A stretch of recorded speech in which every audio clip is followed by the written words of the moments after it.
రూపాయలు వస్తుంది. అదేవిధంగా తల్లికి వందనం పేరుతో ప్రతి బిడ్డకి 15,000 రూపాయలు చేరుతాయి.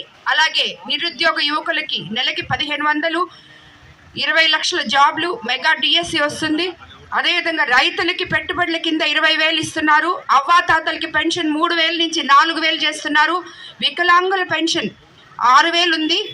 కాబట్టి ఇలాంటి అన్ని మనము సమపాళ్ళ సంక్షేమము అభివృద్ధి రెండూ చేసుకోవాలంటే మనం తెలుగుదేశం ప్రభుత్వాన్ని తిరిగి అధికారంలోకి తెచ్చుకోవాలి. మీరందరూ మీ పవిత్రమైన ఓటును నమ్మకంగా సైకిల్ గుర్తు మీద 2 ఓట్లు వేసి నన్ను ఎమ్మెల్యేగా వేమిరెడ్డి ప్రభాకర్ రెడ్డి గారిని ఎంపీగా గెలిపించగలరని ప్రార్థిస్తున్నాను. తద్వారా మీ అందరికీ కోవూరు నియోజకవర్గంలో ఎటువంటి అవినీతి లేకుండా, అదేవిధంగా వివాదరహితంగా మీకు అందరికీ కోవూరు నియోజకవర్గాన్ని ఒక నియోజకవర్గం ఇలా ఉండాలి అంటే దాన్ని ఒక రోల్ మోడల్ నియోజకవర్గంగా చేసి చూపిస్తానని మీకు అందరికీ మాట ఇస్తున్నాను. తప్పకుండా ఆ మాట నిలబెట్టుకునే తిరిగి 5 సంవత్సరాల తర్వాత మీ దగ్గరకు వస్తానని చెప్పి కూడా చెప్తున్నాను.